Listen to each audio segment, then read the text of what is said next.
Good morning to all students. आज मैं आपको लिंग ज्ञान के बारे में बताऊंगी। यह सभी कक्षाओं में अलग अलग तरीके से दिया हुआ रहता है, बट मुझे इस किताब की, इस क्लास की लैंग्वेज बहुत अच्छी लगी, जिससे आपको समझ में आ जाएगा जो मैटर आपकी बुक में नहीं है वो इसमें है। तो बच्चों, इसको ध्यान से सुनना और समझना है। चिन्ह या प्रतीक। लिंग शब्द का शाब्दिक अर्थ क्या है? चिन्ह या प्रतीक। इसे हम आसान शब्दों में कहेंगे निशान। व्याकरण की दृष्टि से स्त्री या पुरुषवाची शब्द को पहचानने के चिन्ह को लिंग कहते हैं। व्याकरण की दृष्टि से, यानी व्याकरण, आप समझते हो व्याकरण किसको बोलते हैं। और इंग्लिश में जो ग्रामर होता है, ग्रामर की दृष्टि से या ग्रामर की थ्योरी से अपन समझें लिंग को, तो स्त्री या पुरुषवाची शब्द को पहचानने का जो चिन्ह है वो है लिंग से पता चलता है। जैसे सिंह, गो, पुस्तकम आदि। तो देखिए, ये जो एग्जाम्पल दिए हुए हैं, उदाहरण दिए हुए हैं, सिंह, ये क्या है? पुरुषवाची है या पुल्लिंग है। गो स्त्रीलिंग है, गाय के लिए कहा गया है। पुस्तकम यहाँ नपुंसक लिंग के लिए कहा गया है। बच्चों, संस्कृत में लिंग के 3 भेद होते हैं। आपने हिंदी में 2 ही भेद पढ़े हैं अभी तक, पर संस्कृत में हमेशा लिंग के 3 ही भेद होते हैं। ये हम आगे पढ़ते हैं। देखो, लिंग भेद। संस्कृत में तीन लिंग होते हैं। पहला कौन सा है? पुल्लिंग, दूसरा स्त्रीलिंग, तीसरा नपुंसक लिंग। तो पहला पुल्लिंग। देखो, पुल्लिंग किसको कहते हैं? जिस शब्द से पुरुष जाति का बोध होता है उसे पुल्लिंग कहते हैं। यथा रमेशः, पुस्तकम पठति, अश्वः तीव्र धावति। तो जिस शब्द से हमें पुरुष जाति का बोध होता है, पुरुष जाति का ज्ञान होता है, उसको क्या कहते हैं हम? पुल्लिंग। जैसे, यथा मीन्स जैसे। रमेश पुस्तकम पठति, रमेश पुस्तक पढ़ रहा है। अश्व तीव्र धावती, घोड़ा तेज दौड़ रहा है। तो इससे घोड़ा क्या है? पुल्लिंग है। रमेश कौन है? पुल्लिंग है। इन दोनों में पुरुष जाति का बोध हो रहा है। पुल्लिंग शब्दों की पहचान। पुल्लिंग शब्द ज्ञात करने के कुछ नियम इस प्रकार से हैं। पहला नियम देखो, देशों के नाम अधिकतर पुल्लिंग होते हैं। जैसे भारत है, नेपाल है, जापान है इत्यादि। ठीक है। अगर ये जो नाम है, जो भी देशों के नाम है, ये लगभग पुल्लिंग शब्दों में ही रखे गए हैं। फिर है दूसरा, पहाड़ों के नाम पुल्लिंग होते हैं। जो भी हमारे पहाड़ हैं वह पुल्लिंग का बोध कराते हैं। जैसे हिमालय, ये हमारा उदाहरण हो गया। यथा मीन्स जैसे। हिमालय पर्वत है ना, तो हिमालय से कौन से लिंग का पता चलता है कि ये पुल्लिंग है। तीसरा, समुद्रों के नाम पुल्लिंग होते हैं। यथा हिंद महासागर है। जो भी समुद्र हैं उनके लगभग नाम पुल्लिंग ही होते हैं। जैसे बता रखा है हिंद महासागर, आपने पढ़ा होगा प्रशांत महासागर, अंटार्कटिक महासागर। जो भी ये महासागर हैं, ये सब पुल्लिंग शब्दों के नाम से जुड़े हुए हैं। ग्रहों के नाम पुल्लिंग होते हैं। जो हमारे ग्रह होते हैं, सूर्य, चंद्रमा, बृहस्पति, बुध, शनि, ये जो भी हमारे ग्रह हैं, उनके नाम सभी पुल्लिंग हैं, यानी पुरुष जाति का बोध कराते हैं। यथा जैसे सूर्य, चंद्रमा, अभी मैंने आपको बताया, वो सभी पुल्लिंग जाति का बोध कराते हैं। पांचवा, धातुओं के नाम अनाजों के नाम तेल, पानी आदि पुल्लिंग होते हैं। जो भी हमारी धातुएं हैं उनके नाम, अनाज के नाम, तेल के नाम, पानी आदि सभी पुल्लिंग होते हैं। नंबर 6, अहन तथा दिन को छोड़कर समयवाचक शब्द पुल्लिंग होते हैं। यथा कालः, दिवसः, पक्षः, मासः, वर्षः आदि। ठीक है, इसमें बता रखा है जो काल है, दिवस है, पक्ष है, मास है, वर्ष है, ये सभी पुल्लिंग होते हैं। नंबर 7, साधारण और विशेष सुर, सुर किसको कहते हैं? देवता को। और असुर किसको कहते हैं? राक्षस को। और इनके अनुचर कहे जाने वाले शब्द पुल्लिंग होते हैं। इनके अनुचर, जो इनके अनुयायी हैं या उनके जैसे हैं, उनको क्या कहते हैं? पुल्लिंग। जैसे शिव है, दैत्य है, दानव है इत्यादि। तो शिव कौन है? देवता है। दैत्य कौन है? राक्षस को ही कहते हैं। दानव कौन है? दानव भी राक्षस को ही कहते हैं। तो जहाँ ये शब्द आते हैं, ये सभी शब्द पुल्लिंग का ही बोध कराते हैं। अब हमारा नंबर 8 है, नकारात्मक शब्द पुल्लिंग होते हैं, जिनका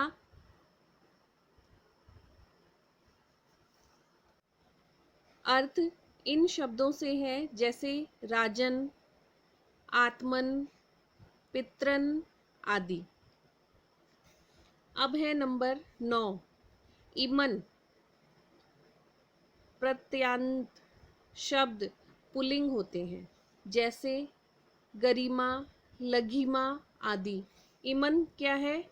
जहाँ प्रत्यय के आगे ई लग जाती है, जहाँ प्रत्यय के अंत में, प्रत्यय किसको कहते हैं? जो आगे लगता है वो हमारा प्रत्यय है, उसके बाद में जो ई लग जाती है, जैसे गरिमा, तो यहाँ ई की मात्रा लग गई, ये क्या है? पुल्लिंग। नंग प्रत्ययांत शब्द पुल्लिंग होते हैं, जैसे प्रश्न है, स्वप्न है आदि। ठीक है, पुल्लिंग शब्दों के भेद। पुल्लिंग शब्द 2 प्रकार के होते हैं, अजंत और हलंत। पुल्लिंग शब्द कितने प्रकार के होते हैं? 2। कौन कौन से हैं? अजंत और हलंत। जिन शब्दों के अंत में स्वर हो वे अजंत, और जिन शब्दों के अंत में व्यंजन हो वे हलंत कहलाते हैं। यथा, इसमें क्या बता रखा है कि 2 तरह के हमारे पुल्लिंग शब्द होते हैं, अजंत और हलंत। जिन शब्दों के अंत में स्वर होते हैं और जिन शब्दों के अंत में व्यंजन होते हैं वह हलंत कहलाते हैं, और जिनके अंत में स्वर होते हैं वह अजंत कहलाते हैं। यथा, जैसे अजंत पुल्लिंग शब्द। अजंत पुल्लिंग शब्द कौन कौन से हैं? देखो आप, अकारांत में राम, बालक, देव, वृक्ष, अश्व आदि। और इकारांत शब्द है जिसमें ई की मात्रा आती है, वो हैं हरि, रवि, मुनि, कवि आदि। उकारांत जिसमें ऊ की मात्रा आ रही है, वो हैं भानु, गुरु, साधु आदि। ऋकारांत जिसमें नीचे री की मात्रा आ रही है, वो शब्द हैं पितृ, भ्रातृ, दात्री आदि। ये हमारे कौन से शब्द हैं? अजंत पुल्लिंग शब्द हैं। अब इसके बाद में है हलंत पुल्लिंग शब्द, जिनके नीचे छोटी सी लाइन होती है, हलंत होता है, यानी वो वर्ण आधा होता है। तो इसमें है नकारांत, जो है राजन, आत्मन, शशिन आदि। फिर तकारांत जिसके नीचे तय आ जाए, हलंत वाला, तो कौन कौन से शब्द हैं? श्रीमत, भगवत, महत आदि। और फिर है स्त्रीलिंग। स्त्रीलिंग जिस शब्द से स्त्री जाति का बोध होता है उसे स्त्रीलिंग कहते हैं। यानी जिस शब्द से हमें स्त्री जाति का पता चलता है वह स्त्रीलिंग होता है। जैसे लता, नदी आदि, ये क्या है? स्त्रीलिंग है। फिर है स्त्रीलिंग शब्दों की पहचान, कि हम स्त्रीलिंग शब्दों की पहचान कैसे करें। स्त्रीलिंग शब्द मालूम करने के कुछ नियम इस प्रकार से हैं। पहला नियम है, विंशति से लेकर नवति तक संख्यावाचक शब्द स्त्रीलिंग होते हैं। जो भी हमारे संख्या डिजिट वाले जो शब्द होते हैं विंशति से, यानी 20 से लेके, वह हमारे स्त्रीलिंग शब्द होते हैं। जैसे त्रिंशत, पंचशत आदि, जैसे 30 और 50 आदि। फिर है दूसरा, तिथिवाचक शब्द स्त्रीलिंग में होते हैं। जो तिथि यानी डेट वाले, जो दिनांक वाले जो शब्द होते हैं वह स्त्रीलिंग होते हैं। जैसे द्वितीया, तृतीया, चतुर्थी आदि। फिर है तीसरा, आ, ई, उ, पापी जैसे शब्दों को छोड़कर आदि से समाप्त होने वाले शब्द स्त्रीलिंग होते हैं। आदि मीन्स शुरू से समाप्त होने वाले शब्द स्त्रीलिंग होते हैं। शुरू से समाप्त होने वाले शब्द स्त्रीलिंग होते हैं। आदि और अंत, आदि मीन्स शुरू, अंत मीन्स लास्ट। जैसे लता, लक्ष्मी, गौरी, देवी आदि। फिर है 4 नंबर, कितिन, ई प्रत्यांतर शब्द स्त्रीलिंग होते हैं। जैसे शांति, गति आदि। फिर है नंबर 5, एकाक्षर, एकांतर और उकांतर शब्द स्त्रीलिंग में होते हैं। जैसे श्री, भू आदि। अब है नेक्स्ट, तल प्रत्यांतर शब्द स्त्रीलिंग होते हैं। जैसे सुंदरता, लघुता आदि। स्त्रीलिंग शब्दों के भेद। स्त्रीलिंग शब्द भी 2 प्रकार के होते हैं, अजंत और हलंत। अजंत स्त्रीलिंग शब्द यथा, अजंत स्त्रीलिंग शब्द हैं जैसे एकांतर, एकांतर में जिसमें आ की मात्रा आ रही है, रमा, लता, माला, बालिका आदि। एकांतर शब्द कौन से हैं? मति, बुद्धि, प्रीति आदि। एकांतर शब्द हैं नदी, नारी, गौरी, जननी, देवी आदि। उकांतर धेनु, रज्जु, चंचू आदि। ऋकांतर मातृ, स्त्री आदि। ये सब क्या है?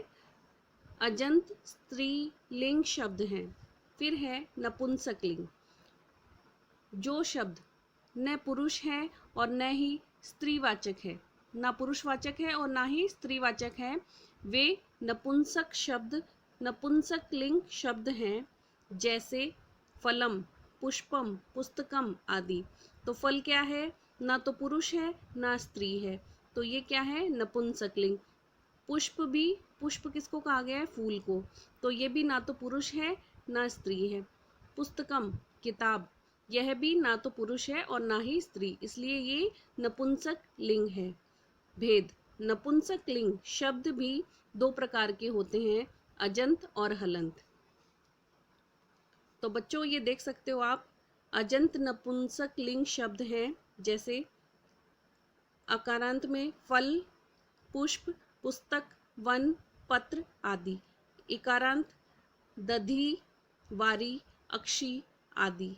उकारांत वस्तु, अश्रु, मधु आदि। ऋकारांत कृति आदि। हलंत नपुंसक लिंग जैसे जगत आदि। तो बच्चों ये आपको समझ में आया होगा पूरा चैप्टर जिसमें लिंग के बारे में बताया। बच्चों लिंग का ही एक छोटा सा उदाहरण मैं आपको बताऊंगी, जो हमारा पुल्लिंग का अकारांत शब्द है और ये बालक के रूप हैं। अकारांत बालक शब्द प्रत्यय युक्त रूप। तो इसमें विभक्ति दी हुई है एक वचन, द्विवचन और बहुवचन। विभक्ति में देखो प्रथमा, द्वितीया, तृतीया, चतुर्थी, पंचमी, षष्ठी, सप्तमी और संबोधन। तो ये बच्चों आपने स्टार्टिंग में भी पढ़े होंगे। तो बालकः एक वचन, द्विवचन में बालकौ, बहुवचन में बालकाः। तो बालकः का मतलब क्या होता है? एक बालक। ये हमारी कौन सी विभक्ति में चलेंगे? प्रथमा विभक्ति में। अब हमारा द्वितीया विभक्ति में चलेंगे बालकम, बालकौ, बालकान। तो बालकम मीन्स दो बालक को, बालकौ दो बालकों को, बालकान सब बालकों को। फिर है तृतीया विभक्ति बालकेन, बालकाभ्याम, बालकेभ्यः। तो बालकेन का अर्थ है एक बालक के द्वारा। फिर है बालकाभ्याम दो बालकों के द्वारा। फिर है बालकेभ्यः सब बालकों के द्वारा। तो बच्चों आपने लास्ट ईयर आपने कारक पढ़े होंगे, कर्ता ने कर्म को करण से के द्वारा, संप्रदान के लिए को, अपादान से पृथक होना, संबोधन काके की। ये जो भी पढ़ा है वही इन शब्द रूप में चलते हैं। जैसे कर्ता ने यानी बालक, कर्म को दो बालक को,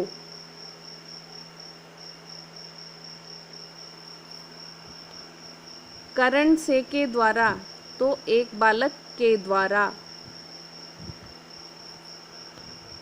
संप्रदान के लिए, अपादान से पृथक होना, अलग होना बताते हैं ना उसमें,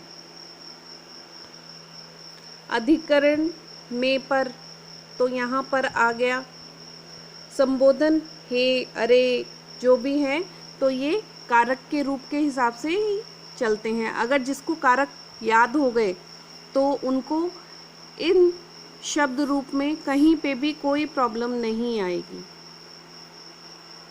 तो बच्चों ये समझ में आया होगा आपको। यहाँ तक हो गया था हमारा चतुर्थी विभक्ति बालकाए, बालकाभ्याम, बालकेभ्यः। एक बालक के लिए, दो बालक के लिए, दो बालकों के लिए, सब बालकों के लिए। फिर है बालकस्य, बालकयो, बालका नाम। तो एक बालक को, दो बालकों को, सब बालकों को। फिर सप्तमी विभक्ति में आएगा बालके, बालकयो, बालकेषु। एक बालक पर, दो बालकों पर, सब बालकों पर। फिर संबोधन में आएगा हे बालकः, हे बालकौ, हे बालकाः। तो हे बालक, हे दो बालकों, हे सब बालकों। तो बच्चों शायद आपको ये पुल्लिंग का अकारांत शब्द समझ में आया होगा। अगर फिर भी आपको इसमें कोई प्रॉब्लम आ रही है तो आप मुझे पूछ सकते हैं। थैंक्स।